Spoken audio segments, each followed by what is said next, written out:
Hi, I'm Pastor Jason Van Bemmel from Forest Hill Presbyterian Church, and this is Ask the Pastor. And we have an unusual question today, a challenging one, but one worth definitely thinking about. It's a question that comes about 2 Kings 13, 20 and 21. The question is, what is it about Elisha's bones that they brought a dead man back to life? In 2 Kings 13, 20 to 21. And the questioner also says, I always found it so odd that these two verses talk of such a fantastic event, and then the next verse moves on to the king of Aram, etc., and nothing is ever mentioned again about the bones or the man. Again, I recently just read that Catholics use these verses to support the use of relics. So that's the question. What about these bones in 2 Kings 13? Why would the bones of Elisha cause a man to be raised from the dead? And is this a good verse that can be used to justify the use of relics? Well, let's go to the passage first and start there. 2 Kings 13, verses 20 and 21. So Elisha died, and they buried him. Now bands of Moabites used to invade the land in the spring of the year. And as a man was being buried, behold, a marauding band was seen, and the man was thrown into the grave of Elisha. And as soon as the man touched the bones of Elisha, he revived and stood on his feet. So those are the two verses. So what is this for? Why is this here? Well, whenever you're dealing with a difficult passage, there's kind of two questions that we should ask. One is, what is the larger context? Is this just sort of thrown in here without really having much context or much to do with the surrounding passage? Usually not. Okay, so in this case, the surrounding context is that when Elisha was on his deathbed, before he was about to die, Joash, the king of Israel, went down to him, and he was concerned because Syrians were coming into the land to attack them. And so Elisha put him to the test and basically said, take a bow and arrow, draw the bow, shoot out the window, right? You shall fight the Syrians in Aphek until you have made an end of them. And then he says, take the arrows, strike the ground with them. And he struck 3 times, and he stopped.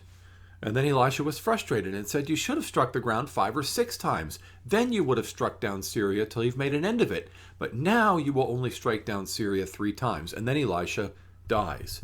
But Elisha dies before his prophecy regarding Syria is fulfilled.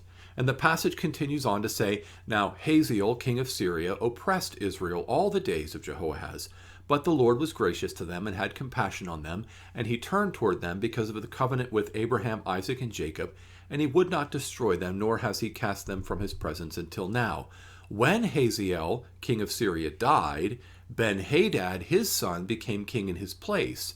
Then Jehoash, the son of Jehoahaz, took again from Ben-Hadad, the son of Hazael, the cities that he had taken from Jehoahaz his father in war. 3 times Joash defeated him and recovered the cities of Israel. So here's what's going on here in the immediate context in 2 Kings 13. God had made a promise to Israel that they were going to be able to defeat the Syrians 3 times. But then the prophet who made that promise died. Now, if you're the king of Israel, you could easily think, well, the prophet made the promise to me, but the prophet died. So maybe his word died with him. He's not with us anymore. He used to do all sorts of great miracles, but now that he's gone, maybe the presence of God is gone. So this is a way, I believe, for God to confirm that even though Elisha has died, he was still the anointed prophet of God, and his word still has power. And so even as a demonstration of that, this man who had died was thrown into the tomb because marauding raiders were coming and they didn't want his body to be stolen. So they threw him into the tomb and he's raised to life. It's a way of saying, even though Elisha is dead and no longer with you, God is still with you.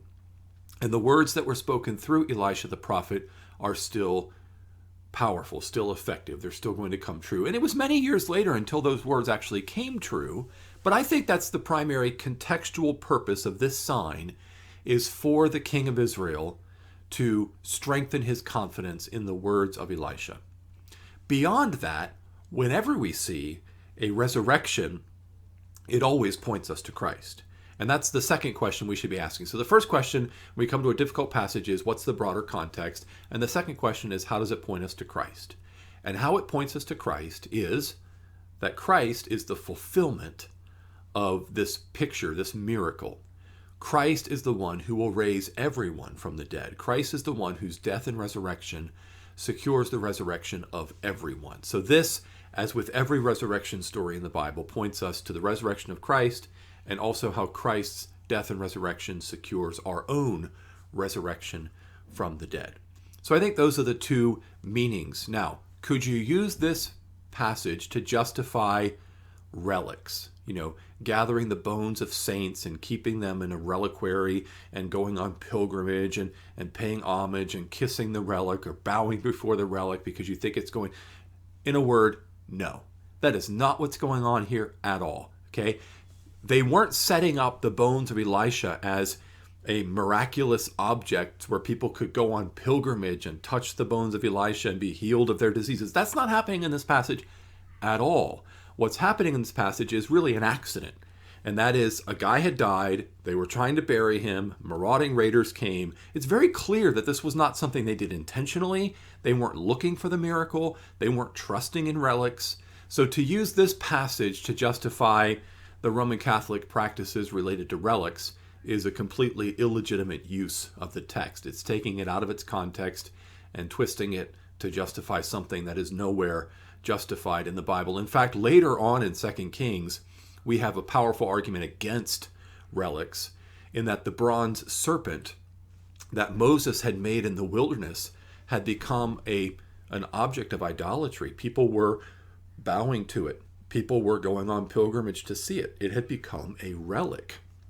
And God actually called the nation of Israel to destroy that relic, because if it becomes a stumbling stone, if it becomes an object of veneration in and of itself, then it's actually stealing glory from God and should be destroyed. So I hope that answers the question.